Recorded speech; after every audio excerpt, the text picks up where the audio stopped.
There are probably 47 videos in your recommended feed right now about passive income. Most of them have a number in the title: 6 streams, 9 ideas, 12 ways, and almost none of them answer the question that actually matters.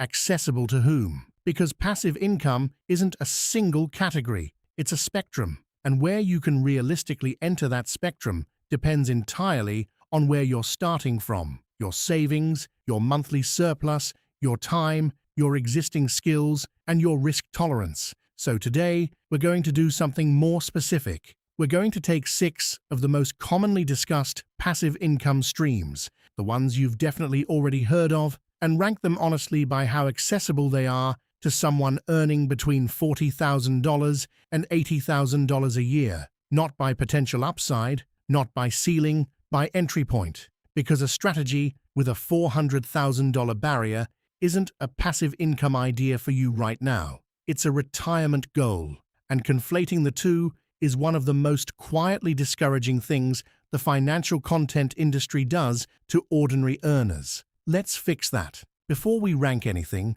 let's establish what we mean by accessible. We're measuring each income stream across 4 dimensions. Capital required. How much money do you need upfront to start meaningfully? Time required. How many hours per week does the setup and maintenance realistically demand? Skill or knowledge barrier. Do you need specialized expertise, or can an informed beginner navigate this? Timeline to first income. How long before money actually moves in your direction?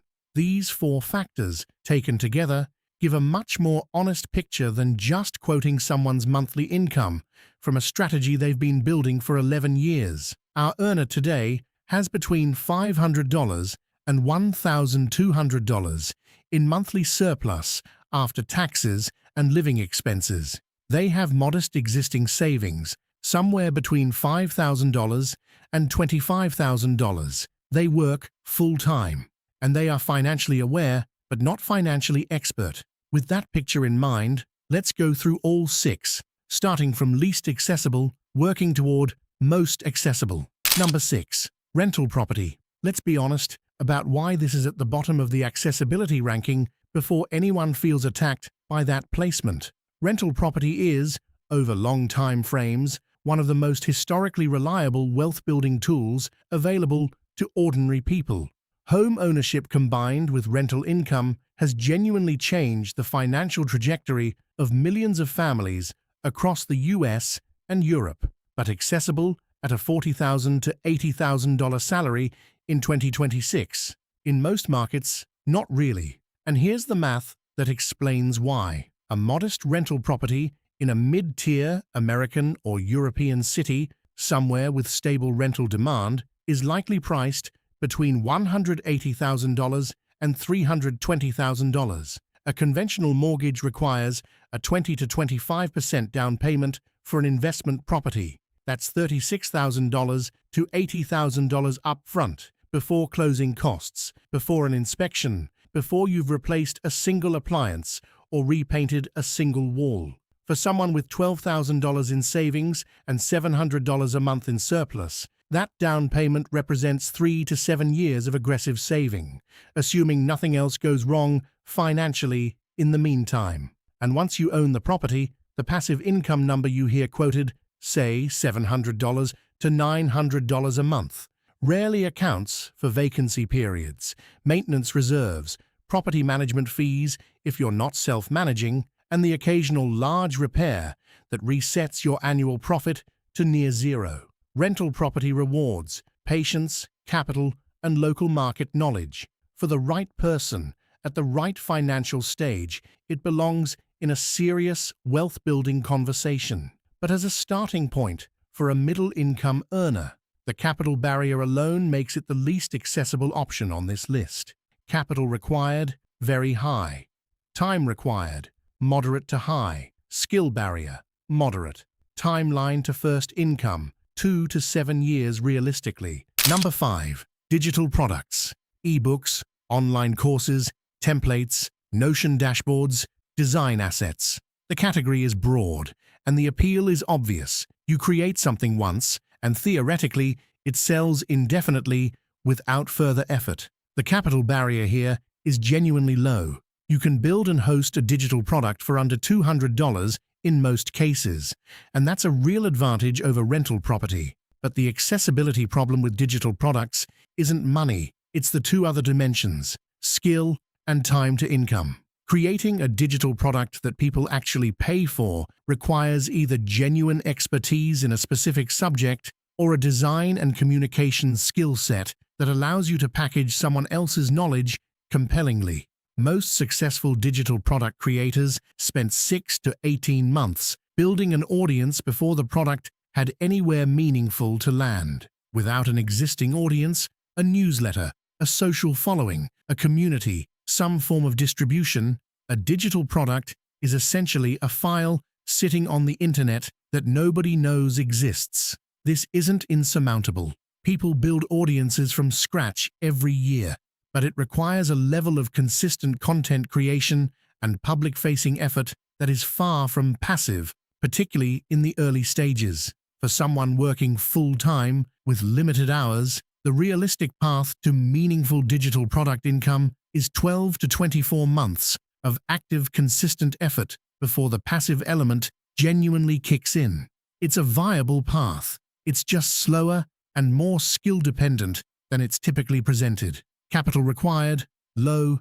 Time required, very high initially. Skill barrier, moderate to high. Timeline to first income, 12 to 24 months, realistically. Number 4. High-yield savings accounts and money market funds. This one rarely gets discussed in passive income content because the returns don't make for exciting thumbnails. But for someone with $5,000 to $25,000 already saved, a high-yield savings account or money market fund is the most immediately accessible form of passive income that exists. No learning curve, no risk of capital loss, no management required. In the current interest rate environment in the US and across much of Europe, high-yield savings accounts are offering between 4 and 5% annually. On $10,000, that's $400 to $500 a year, roughly $35 to $42 a month, doing absolutely nothing except existing in the right account instead of a standard bank savings account earning 0.2%. That's not life-changing income, but it's real, it's immediate, it requires zero ongoing effort, and it costs nothing to set up beyond the time it takes to open an account. For someone at the beginning of their passive income journey, this is where idle cash should be sitting while longer-term strategies are being built. It's the financial equivalent of not leaving money on the table. Capital required, low, works from $1,000 upward. Time required, near zero. Skill barrier, none. Timeline to first income, immediate. Number 3. Dividend investing. This is probably the most discussed passive income strategy in the personal finance space, and for good reason. The model is straightforward. You own shares in companies that distribute a portion of their profits to shareholders on a regular basis, typically quarterly. At a $40,000 to $80,000 salary with a monthly surplus of $500 to $1,000, dividend investing is genuinely accessible, but the entry point requires an honest conversation about timelines.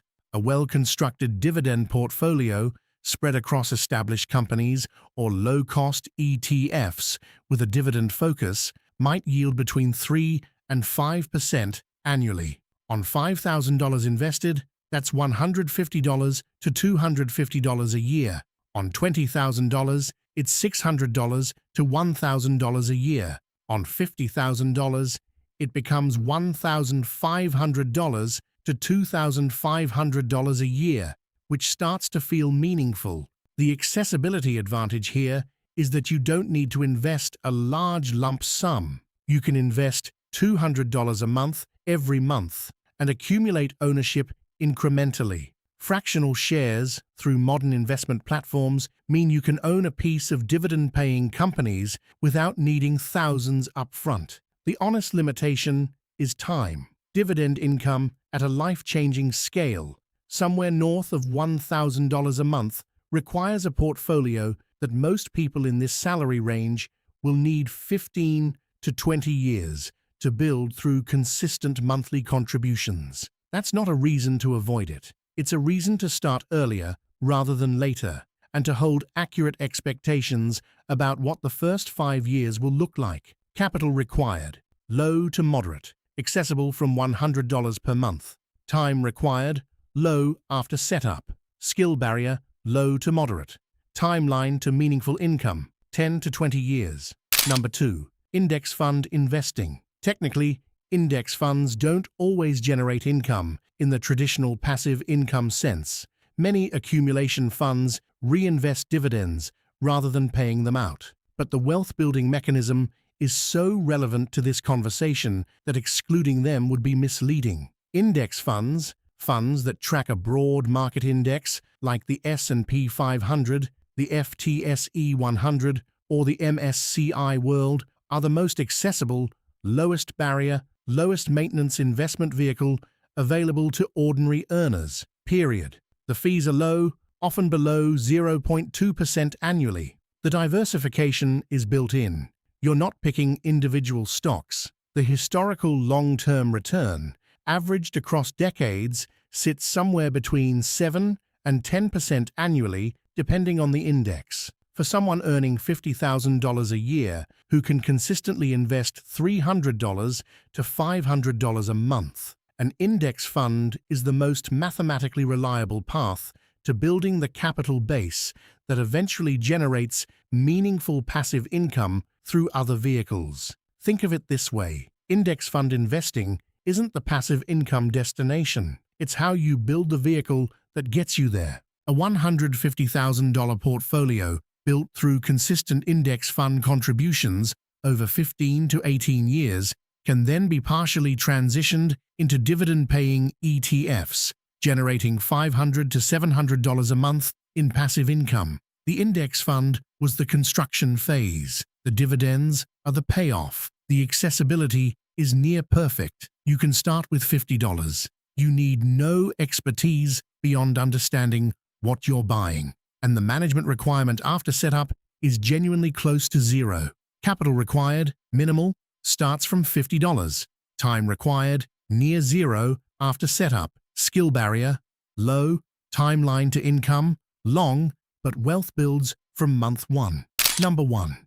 Monetizing an existing skill in a scalable digital format. This ranks first for accessibility, not because it's the easiest, it isn't, but because it's the only stream on this list where your starting capital is largely irrelevant. Let's be specific about what this means. If you are an accountant, a graphic designer, a project manager, a teacher, a software developer, a nurse, a writer, a marketer, or virtually any other working professional, you already possess knowledge that other people would pay to access, learn from, or benefit from. The accessibility question isn't whether you have something valuable, it's whether you're willing to package it in a format that can reach people beyond your immediate working hours. That might look like a freelance consulting arrangement that becomes semi-passive through retainer agreements. It might look like a YouTube channel or a newsletter built around your professional expertise. It might look like a course that teaches junior professionals in your field something it took you 4 years to learn on the job. None of these are immediately passive. All of them require an initial investment of time rather than money. But the capital barrier is genuinely near zero. The skill barrier is already cleared by the fact that you're a working professional, and the timeline to first income, particularly in a freelance or consulting model, can be measured in weeks rather than years. The deeper accessibility advantage is psychological. When you're monetizing something you already know, you're not trying to learn a new domain while also building income from it. You're translating existing value into a new format. That distinction matters enormously for someone working full-time with limited energy to invest outside of their job. Capital required, near zero. Time required, moderate initially, decreasing over time. Skill barrier, already cleared by professional experience. Timeline to first income, weeks to months. So here's the honest ranking in summary. Rental property, sits at the bottom of accessibility for most people in this salary range. Not because it's a bad strategy, but because the capital requirement puts a genuine multi-year barrier between intention and action. Digital products are low cost, but high effort, and the timeline to real income is longer than most content suggests. High-yield savings accounts are immediate and effortless. They won't change your life, but they're the right place for idle cash while you build. Dividend investing is the most reliable long-term income builder for this salary range, but requires patience measured in decades, not months. Index funds are the infrastructure, the thing you build quietly in the background while life happens around it, and monetizing what you already know is the most underused, most accessible starting point for someone at the beginning of this journey. The pattern across all 6 is the same. Real passive income is either capital-intensive or time-intensive at the start. There is no version of it that is neither.